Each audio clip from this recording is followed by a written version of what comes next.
Welcome back to the Ignore the Template podcast, the only FPL podcast on the entire internet, hosted by me. My name is Devin, and if it sounds like my enthusiasm's a little over the top, that is accurate. I am trying to juice the podcast up a little bit because I am not only exhausted, but I had a terrible Gameweek 26. We'll get into that later, or drastically soon, but apologies if my energy is a little low. I'm exhausted. I promise to do better. Don't want to put a time frame on it because I don't want to say like, oh, next week this will be better. This podcast is maybe not the best. And speaking of, like and subscribe to this bad content. No, but we're going to be talking about all things double game week. Do we even want to call it double game week 26? It was double poop, basically, because double game week 26 was rotten. We will be talking about that. We're going to be doing a post-mortem of Gabriel triple captaincy, which was absolute sham.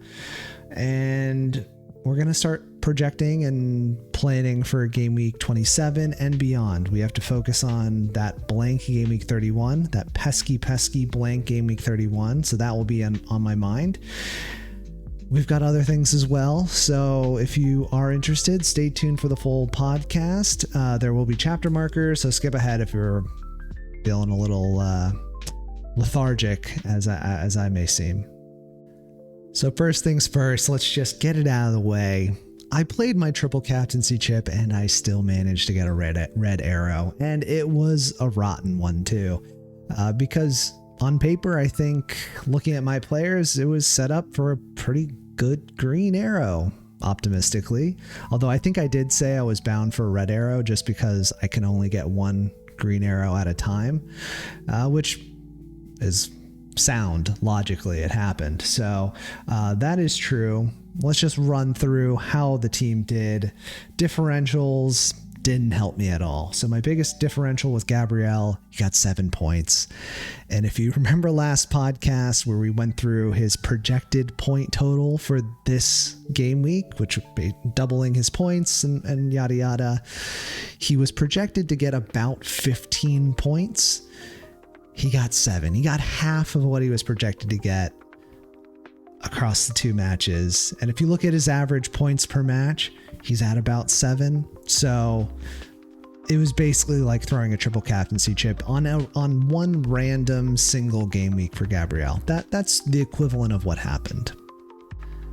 Elsewhere, Crystal Palace absolutely shit the bed against Burnley, one of the worst teams in the league. Right after Crystal Palace were starting to show a little bit of form, and that was not to be. Lacroix did not have a clean sheet, which on paper probably was one of the higher probability clean sheets of the week. Only 3 points for him. They conceded 3. Not good. Ismail Assar, no attacking returns, not involved at all. Just Strand Larson. And Tarkovsky, thanks for the 1 point. Actually, no thanks. And then looking at the threats to my rank, it just wasn't a good week because while it was good that Timber and Rogers didn't really do a whole lot, same with Chalobah. Chalobah probably, on balance, I think Chalobah probably should have gotten more than 3 points, but hey, I'll take any break I can get when I had the luck that I did this past week. And then João Pedro getting a 10-pointer because the guy loves getting penalties and giving them to Cole Palmer. Semenyo, just further confirmation that it was a mistake to sell him, considering I had him game week 1. Why didn't I just keep him? It was easy to keep, easy to hold. I don't even remember why I did it, but we'll zoom past that and we'll look at the overall score. So I got 66 points. 3-point red arrow, very mild. I went from about 54k to 58k. Really, the reason it sucks so bad is that I did use a chip and I still didn't even get a green arrow, which, yeah, absolutely in the mud. And yeah, just to talk about some players that we haven't already discussed. Gehi got a 7-pointer. That, I think on paper, that one made sense to get the clean sheet there. David Raya getting 3 points. Again, what is the use of you in a double game week against the worst team in the league and a team you should be beating and or getting a clean sheet against? I promise to stop complaining. Rice getting a 14 pointer, that was great, but really didn't mean much because I didn't captain him. And Mbumo getting 6 points, that good, I guess, but then a blank from Enzo, Bruno, Ismail Assar we already talked about, and yeah, not so good. Holland getting a 5-pointer, sub at 45 minutes, not great, but given the fallout of Arsenal drawing 2 in a row, the title is in both of Arsenal and Man City's hands technically, so it probably means Holland is just going to play whether he has like a slight injury or not. So there's some positives, also some negatives. You don't really want an injured player playing if he's not going to perform at his best level. So yeah, that will be in consideration. On the bench, just to further summarize my misery, Dubravka 1 point, Mukiele 2, Thiago 2, and Obi 0. So an absolute nothing burger for my team, and yeah, I'll leave it there. It sucked. And before we start diving into the stats and start kind of moving on from the hurt, just wanted to underline once again how disgraceful the Gabriel triple captaincy was, because yeah, like I said, projected to get about 15 points, 16, almost 16 by the underlying data, and to get half of that is so bad that, like, to get half of the average, I probably could calculate how many standard deviations below his mean that is, but it's awful. And I don't think I mentioned this, but I was listening to Andy Let's Talk FPL, and this perfectly sums it up. He said that he looked at 2 match stretches for Gabriel, and his lowest combined total across the entire season, taking 2 back-to-back matches, his lowest total up until this double game week was 8 points. This week against Wolves and Brentford, he got 7. So yeah, it was even further below what I had expected. I think last podcast, the bare minimum I would anticipate for Gabriel would be 1 clean sheet and 1 defensive contribution. So he got 7 points. I think at the very lower bound, it would just be another 4 points because he did get defensive contributions in 1 match. So 11 points it could have been. That was like my lowest probability guess of what Gabriel's total would be, and yeah, he got lower than that. So yeah. If I'm not laughing, I'm crying. So a lot of people triple captained him as well. Those who didn't, I guess, good for you. It was a very unlikely outcome that happened. So you could put this in your positive karma, or I guess negative, I don't know, but you got lucky basically. And for anybody who triple captained him, very unlucky, but it happens. I don't think anybody in their wildest dreams would have anticipated would have gotten 7 points. Like, I don't really see the analysis showing how the worst team in the league could have possibly gotten 2, especially after Arsenal went 2 goals up. Yeah, that collapse, you just can't calculate for that. So at least the title race is more interesting. And honestly, as I was like, I wasn't even watching the final game, but as I was tracking the scores while I was at work, shout out and / sorry if I was distracted at work, but I was tracking the scores, and I was like, after the first goal went in, I was like, just score another one. Just please score another one, Wolves. Make this title race interesting, or at least something that I can be entertained by. And the fact that Wolves did come back, the last minute winner, you have to admit that's entertainment. So despite the fact that, probably netted me another minus point for Gabriel, Who cares? But moving beyond that, because we are adults and we are emotionally mature enough to move beyond such hurt like that, I need to start looking ahead to Game Week 31 because we are going into Game Week 27. I'll have one free transfer Game Week 27. How many will I yeah, this is simple math that I probably should have done before I started talking out of my ass. But basically, I've got a list of all of my players on screen right now for the YouTube watchers. For the podcast audio only folks, I'll try to be as descriptive as possible. But basically, all of my players minus Obi are up on the stat sheet, which is available on Airtable for free. The data are updated, and it actually does incorporate the blank properly now. Before it didn't. Just took a little extra coding on my part to incorporate that in the projected point total. So projected points next 5, projected X points next 5. That should accurately reflect a blank. So all players that have a blank in 31, like Man City or Arsenal, basically one of their average point totals are taken out of this total summation of points across the next 5, what they're projected to get, because they're not going to have a fixture then. So running through my players, and I think I'm probably in a more uniquely bad situation than a lot of people because number one, I burned all of my free transfers last game week, and I have quite a few players that are going to blank in 31 unless we get some news that one of the fixtures is going to get rearranged inside of Game Week 31. I don't know how likely that is, but at the time of recording, we just don't have enough information to say either way.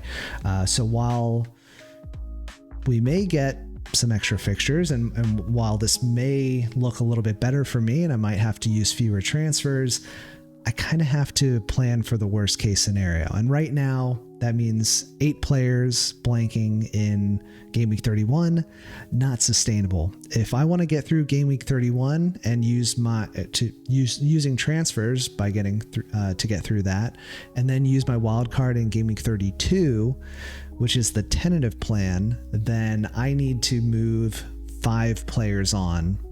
I think, right? 1, 2, 3, 4, 5, 6, 7 plus Obi, who's going to blank, so that's 8. But then, okay, I think it's actually better than that, so I'll explain. And just to run through this for audio only folks, we've got Holland, who's going to blank, Gabriel, Gehi, Rice, Lacroix, Sar, David Raya, and Obi, who's going to blank because, yeah. Raya can sit on the bench, so Dubravka would come in. I'm totally fine with that. So that means basically we've got Sar, Lacroix, Rice, Gehi, Gabriel, Holland, and we've only got 3 places to use on the bench. So that means I need to move 3 players on. So it's not as bad as if I would have gone for Timber instead of Timber over Tarkovsky, instead of going for Raya over Pickford, which I ultimately ended up doing. And now I've got a little bit more maneuverability. Oh, and plus Obi, so 4 players. So 4 transfers, not 5. But now that I did the math, not on stream, I should have 5 transfers by the time of start of Game Week 31. The problem is that, and I guess I only need to make 4 transfers, so I've got 1 transfer for wiggle room. However, any player, if I were to bring a player in right now, if that player were to go on and get injured or like dropped from the team, that would then be another transfer to get them out. So I have to play this a little smartly. I don't have a lot of room. While I have 1 extra transfer, anybody getting injured on this light green list, or anybody I bring in that gets injured or dropped or whatever on the dark green from the dark green list, that's going to burn more transfers, and I don't have a lot. So yes, I need to be very mindful. One transfer that's on my mind just before we dive into all the stats of like players outside that of my team, I am thinking about doing Obi to Krupi Jr. That seems to be the obvious one. I could go for like a Mane, but he blanks, so that would not be ideal. I need to have somebody that doesn't blank, and Krupi Jr. is kind of like the ideal candidate. Very cheap, not much more expensive than Obi. I've got the money. I could do that now, but that's probably one I'm gonna postpone unless I need the player on my bench. So that's my tentative thinking before we actually look at the stats. But just to run through my team and players in the dark green that are going to blank in 31 that are kind of high on my list of probable sells. And again, I need to sell 3 of these guys, right? Or 4? 3. I need to sell 3 of the guys in dark green. So Sar, Lacroix, Rice, Gehi, Gabriel, and Holland. Those are the guys on the chopping blocks. We can make this very easy. I'm not going to be selling Holland or Gabriel. Those 2 players will almost certainly be on my bench. So that means it's really between Gehi, Rice, Lacroix, and Sar for that final bench spot.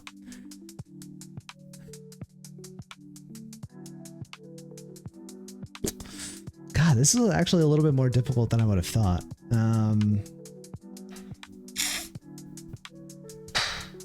Golly, man.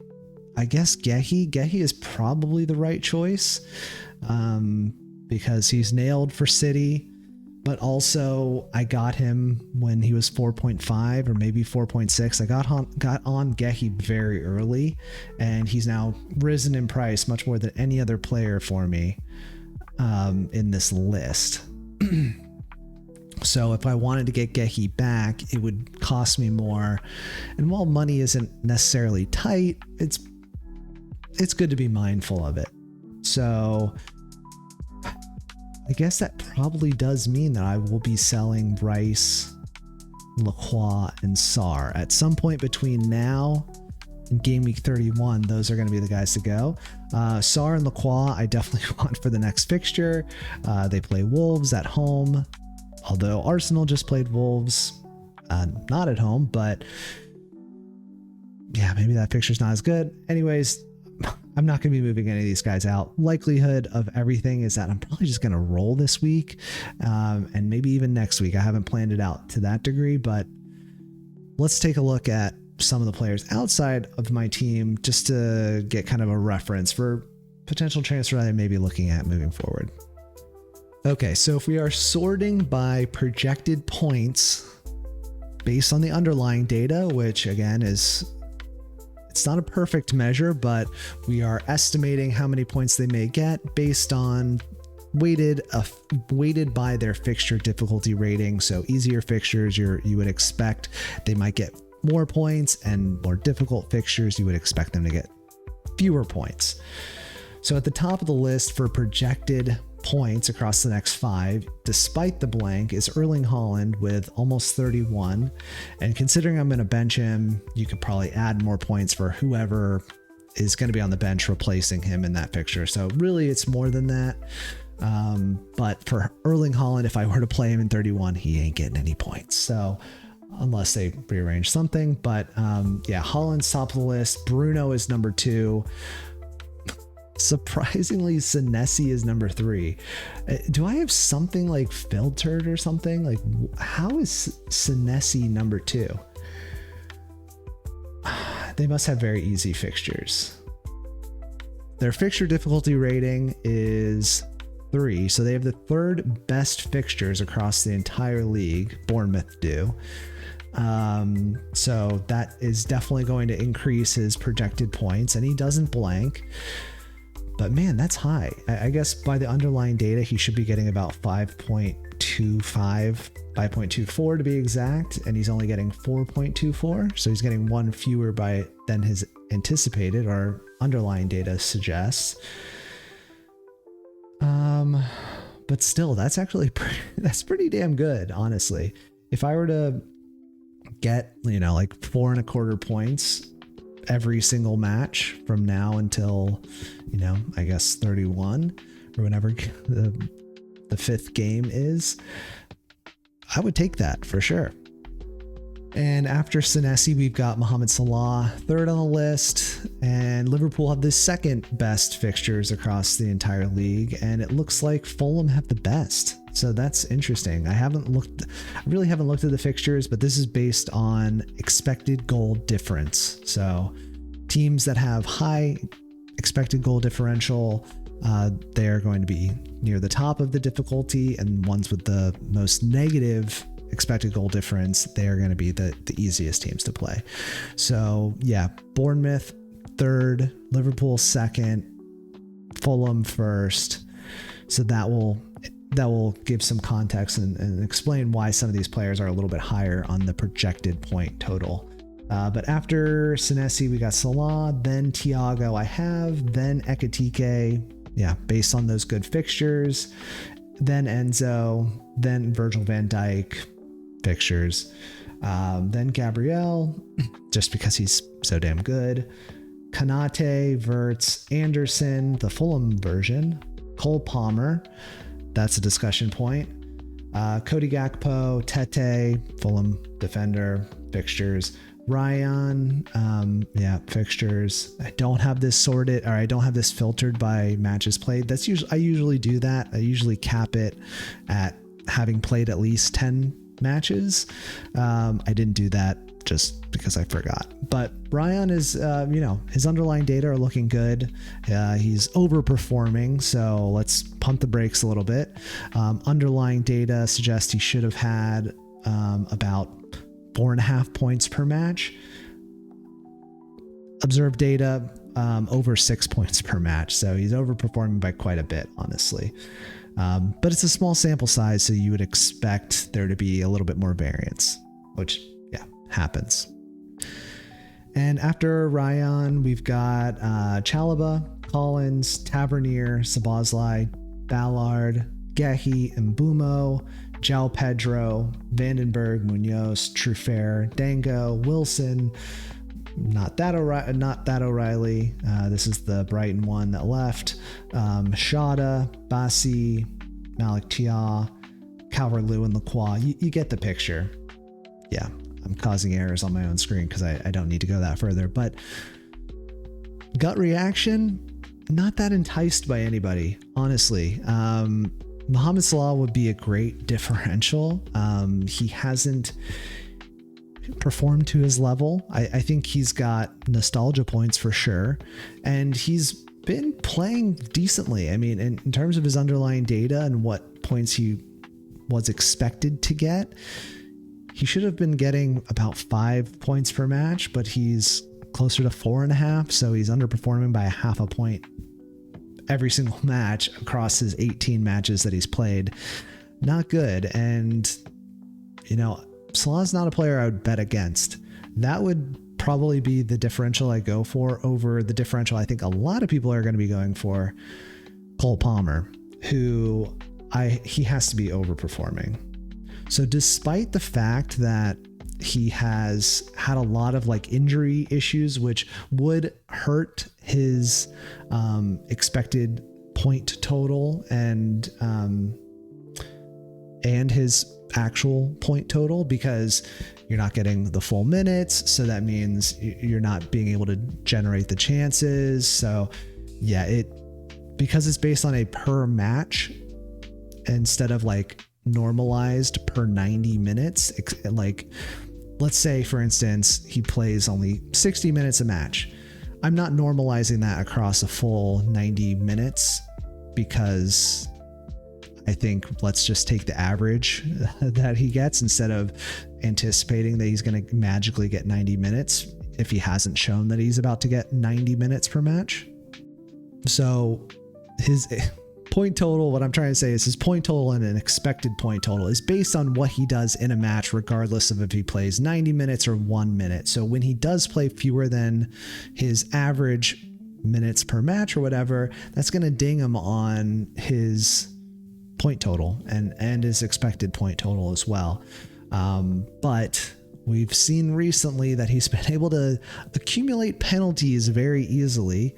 And whether you think that will continue or not, I think most people would say it's a fairly low probabilistic thing that Cole Palmer will get another 3 penalties in 2 matches or whatever it was. So Cole Palmer, I know he is going to be a very enticing option, especially this week, right? Don't they have another very easy fixture? Let me look. Although I will say that I thought it was easy when Crystal Palace were playing them and Chelsea play Burnley at home. And yeah, so Palmer will be a very interesting option this week. Would I go for him? No, I don't have the money. I don't have 2 transfers to rearrange it. And even if I did, I don't think I would be breaking the bank. I think I would rather be going for Mohamed Salah, who has better fixtures overall across the next 5. And yeah, I mean, their underlying data is pretty comparable. 4.14 for Cole, 4.11 for Salah, but Salah is underperforming. Cole Palmer's overperforming. That's basically the difference between the two. Yeah. And I also think Salah is a little bit less, we know he's less injury prone, more reliable for minutes. So I think I would have a lot more confidence in him being on the pitch to get penalties and things like that compared to Cole Palmer. So yeah, that was one talking point. I also, while we're on random talking points, I saw a lot of people, 2 things I saw on the internet a lot lately. Sorry if this is a bit of a departure, but 2 things I saw a lot of that I have to kind of call out. It's not my place, but I'm seeing a lot of people playing wild card. I feel like this is maybe the worst week to play the wild card, because if you're like trying to get fixture swings, that was like 2 or 3 weeks ago to jump on like Chelsea players, Arsenal players for the double, City players to some extent. This just feels like the worst time. We don't have all the information we need to like properly navigate the blanks and potential doubles that are coming up. So if you're planning on wildcarding or thinking about it, I would just hold off. Honestly, I would hold off until at least game week 31 to play your wild card. Maybe if we get more information, that would get bumped earlier, but yeah, bro, just hold on to the wild card. I don't understand why anyone would play it now. It feels like the absolute worst time to play it. You're going to go for somebody like a Palmer, other Chelsea assets. They've got one good fixture, and then their fixtures start to go to crapper. Let's take a look. They're ranked 5th for their credit, but I think a lot of that is because they're playing Burnley at home, which is the easiest fixture in the entire table, I think, by the underlying data. So yeah, that I would expect after they play Burnley at home, that is going to drop, and it may continue dropping as well. So look out, just something to put on your radar. The other thing that I want to talk about as well is seeming like everybody is trying to bring in Brentford players. Like, is there like a hidden double game week that I didn't see or something? I know Brentford players are good and they played very well against Arsenal, but yeah, if you don't have Thiago, like let's use our handy dandy spreadsheet, filter to Brentford only players, and let's just take a look at average points per match by the underlying data. So Thiago's obviously at the top. He's got 5.5 points per match on average by the underlying data. After that is Collins, who we're not even sure if he's going to play. Currently, Brentford have 3 center backs for 2 positions that have been getting a lot of minutes. So Collins, Vandenberg, and where is he on the list? Ayer. I think it's actually pronounced Ajer. I watched one of those like Premier League intro videos and they pronounce their names like, I knew it was something that I definitely would not say. So I think it's like Ajer, but yeah, anyways, those are the 3 for 2 positions. So do we even know for sure? So I wouldn't be going there. Then 3rd on their list is Vandenberg, also in the same position. 4th on the list is Dango, who I highly rated. He was definitely one of my players, like sleeper picks that I was on my radar at the beginning of the season, and I wanted to see how he adjusted to Brentford. And I think at one point I took a punt on him, hoping that, he's so good, he just has to start. But we've seen that his starting is not as consistent as you'd think, even when he's playing well. He played very well at the beginning of the season. He was getting goals, and then he just gets randomly dropped because they switch from a 4-3-3 to a 3-5-2. One of Dango or Shada has to drop out when you're playing a 3-5-2. So sometimes it's Dango, sometimes it's Shada. And that's something I wouldn't want to risk. Similarly, fifth on the list is Shada. Same situation. I think he's just coming back from injury or suspension. I can't remember. I know he was flagged though. Odger, same issue as the other ones. Kelleher, fine, I guess, but I think for 3.7 points per match, I think you could probably do a little bit better, a little bit more interesting.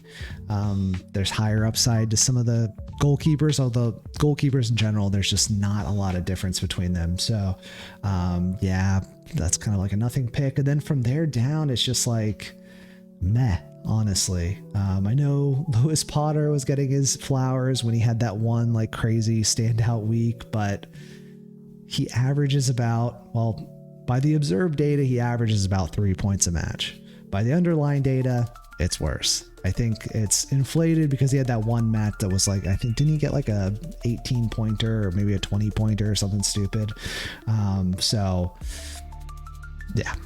That's basically how that breaks out. Moral of the story, would I be jumping on Brentford players? Their fixtures are okay, ranked 4th. No. Beyond Thiago, it's just a no. And that's it. So taking what we learned from the statistical part, where we just kind of reviewed projected points, this is what my team is looking like for Gameweek 27. I obviously have to make some changes because that was not updated from last week. Mukiele would definitely be starting over whom? Oof. Interesting. Gehi, I guess? I don't know. Yeah, I would like Mukiele to start against Fulham at home. Lacroix against Wolves at home. I didn't realize he was flagged, so I'll have to stay tuned for that. But this is probably what the team will look like for Game Week 27. And generally, this is fine/good. I have no concept of what will get me a green arrow. I think the fixtures look good on paper, but nobody gives a shit about paper apparently. But this is the team for Game Week 27. Raya in goal. Gabriel against Tottenham away. Same with Raya. They play for the same team. Mukiele, Fulham at home. Lacroix against Wolves at home. Rice, Mbumo, Enzo, Bruno Fernandes, Ismail Assar, Thiago, and Erling Haaland. On the bench is Dubravka, Mark Gehi, Tarkovsky, and Obi. So I guess I could go from Obi to Krupi Jr., but again, like, would I play Krupi Jr. over any player that's not a defender? Obviously, I can only play 3. No, it's just a no. I'm not playing Krupi Jr. over Bruno or Mbumo or Rice for that matter. Definitely not Sarr. Definitely not Enzo against Burnley at home. And definitely not Thiago against Burnley at home. Or is it Burnley? Brentford. Blah, blah, blah. He plays for Brentford. Brighton at home. I told you I was tired. Sorry. I guess the question mark would be if Erling Haaland's fit, but I'm not playing Krupi Jr. over Erling Haaland, playing Newcastle at home. He's probably going to be my captain if I'm being completely honest. So this is the team. I think it's most likely I'm just going to roll. Looking at the team on paper, I think it looks fine. I will stay tuned to the, updates and whatnot to see if like Lacroix or Erling Haaland are ruled out. I'm hoping that they're fine. If they're not, I may have to make adjustments, but yeah, I think for the time being, it's just I have to hold. As much as I want to make transfers and improve my position, I kind of just have to sit with where I'm at. And I am just destined to be around 50K for the entire game this season. So it almost feels like I can't do anything to move up or down meaningfully. So this is the team. And if we start moving beyond the weeks, we could see how the team kind of shapes up. So this is Gameweek 28. Still looks good. Would probably want Gehi in for Gabriel. Backlines. No, Gabriel's playing. What am I, stupid? For Lacroix. That's fine. Maybe I'd play Dubravka against Brentford at home over Raya against Chelsea. Mix it up. Yeah, that's mostly fine. Enzo against Arsenal is not ideal. So that's 28, 29, and I'm going to try to just go by this quickly. This is all fine. Tarkovsky and Burnley at home would probably be something I want in. So maybe sub them for Enzo. And again, transfers would happen, but I'm just trying to paint the picture of what it would look like up until game week 31. So 30, looking good. Lacroix against Leeds at home looks pretty good on paper. Tarkovsky, you're gone. Enzo against Newcastle at home is looking pretty good too. Yeah, but yeah, I kind of like this 4. Maybe it's Mukiele who makes way for that. Raya against Everton, he'd be back in. And then 31 is where we hit. And then we'll have 5 free transfers. Wait, did we have 5 last? Yeah. 5 free transfers for game week 31. And I need to get rid of 3, I think it was. So let's play the bench game and just play this out, see how it looked. I think it was Gehi and Gabriel.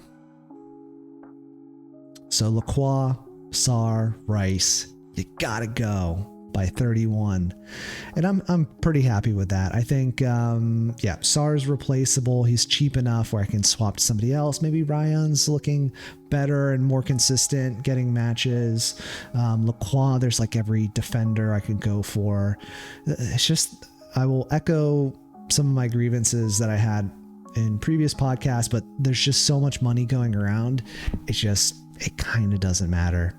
If money was tighter and these were like cheaper players, and I had to like actually make a decision of which defender to go for, yeah, maybe it would make a difference. But honestly, there's just too much money going around. It doesn't make a difference. So this is what my team could look like for Game Week 31, but I probably will be making some transfers ahead of that. But I think a good plan generally would be just to load up on transfers ahead of this blank game week, get through 31, play the wild card 32, and hopefully have like 1 extra free transfer to maybe make a quick adjustment back. But that's kind of tentative plan. That's what I'm thinking currently.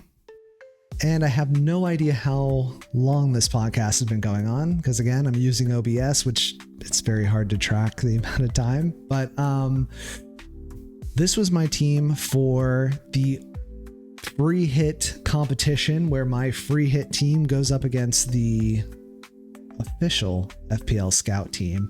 And this was my team this week. If my team lost to the official FPL scout team, I'd pay out $10 to the Game Week 26 mini league leader. But unfortunately, or I guess fortunately for me, that was not the case. So my team ended up winning. Just to kind of pull up the numbers, this is how it broke down.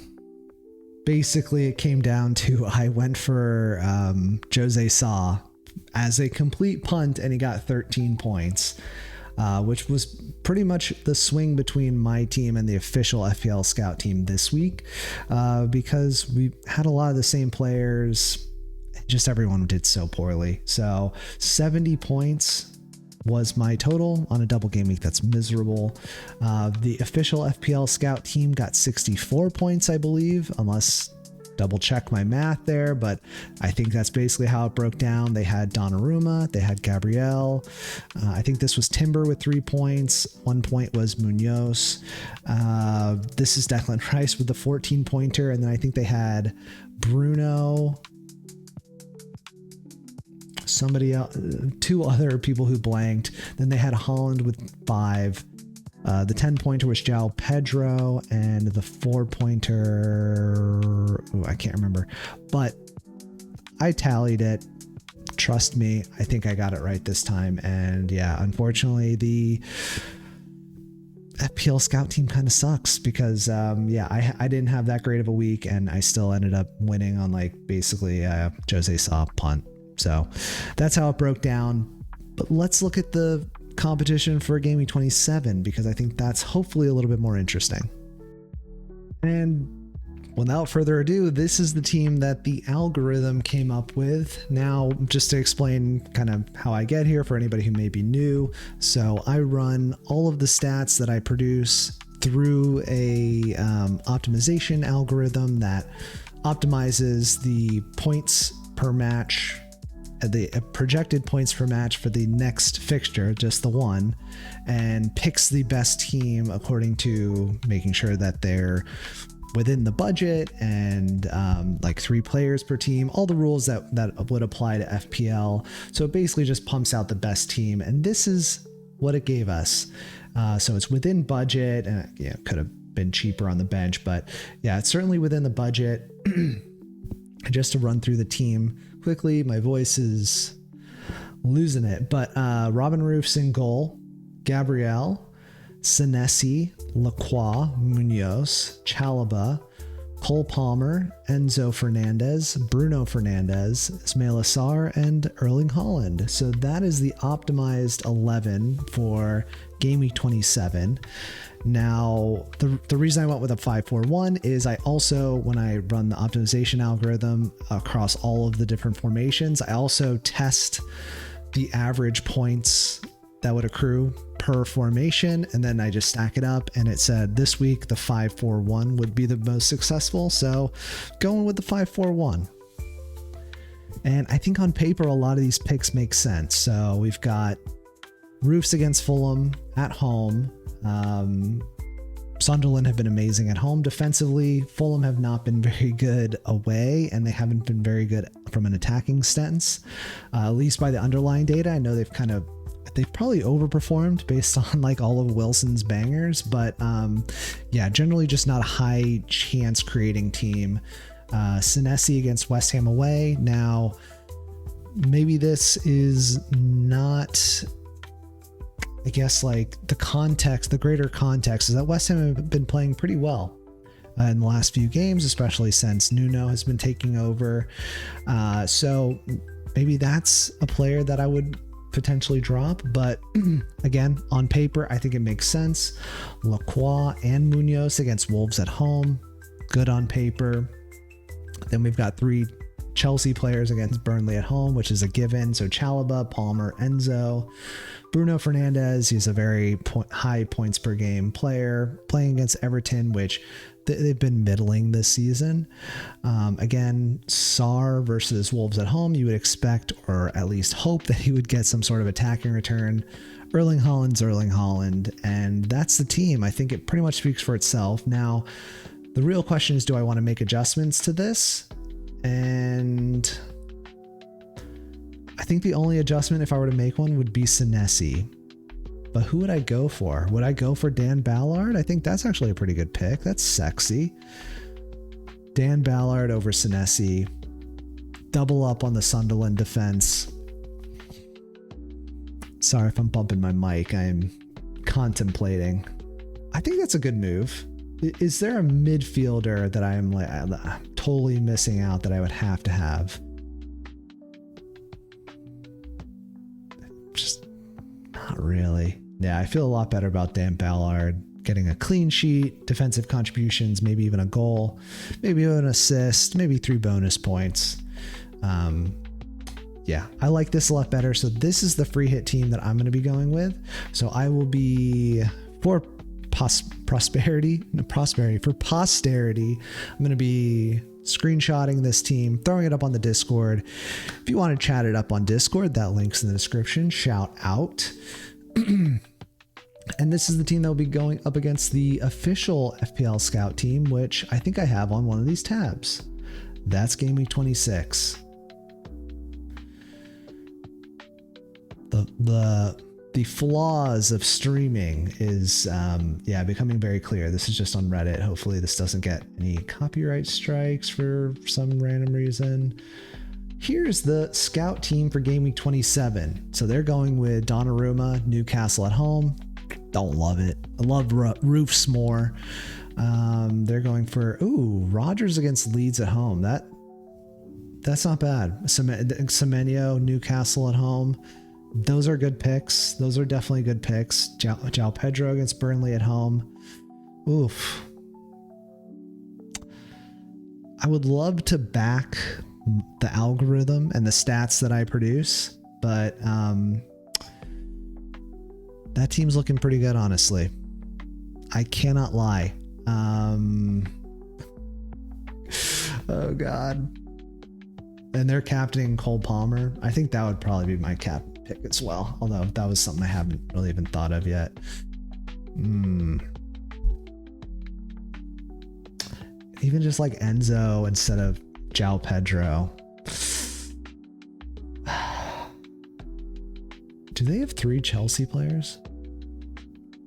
They only have 2 Chelsea players. It's Burnley at home. What are you thinking about? Yeah, this is a load of waffle, honestly. I think this is the team. Why not?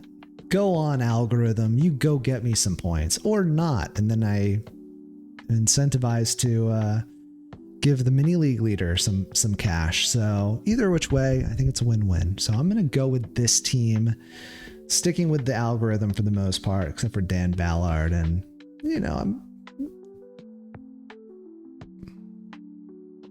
this is a good team. Rodgers is going to kill my rank this week, isn't he? We'll worry about that when we get to it. How about that? And I think that's going to wrap the podcast this week. Let me look at the schedule because with how FPL has gone with this double game week and FA Cup weekend, my mind was completely gone. So let me actually look at the schedule and see when I'm going to record next. But the likelihood is I'll be recording once the game week ends, come out with a new episode shortly thereafter, ahead of the next deadline. And hopefully there's a little bit of time in between because this double game week was a little strange. And we're actually back to a normal FPL schedule. So we've got Saturday fixtures, we've got Sunday fixtures, we've got one Monday Night Football, Everton versus Manchester United. So I'll probably record Monday night. Podcasts will come out Tuesday as kind of like a reacting to Game Week 27. And then for Game Week 28, first matchup is on Friday. So I'll be sure to have the podcast out by Thursday, the second podcast of the week out by Thursday. And that's the tentative schedule for the next week. But hopefully you've enjoyed this podcast, this video podcast, whatever we're calling it now. Like and subscribe if you're into that kind of thing. But I will be back after the Manchester United Everton game, and hopefully we get a green arrow. Like if I got a green arrow after getting a red arrow on what was for sure going to be a green arrow, if I have a for sure red arrow this week, that means I'm probably going to get a green arrow, right? Right? Okay, well, let's go with that. And good luck in Game Week 27. I hope I do better than you, but who the hell knows? Because I triple captained Gabriel and he got 7 freaking points across 2 games. So what do I know? But good luck, and I'll see you next podcast. Later.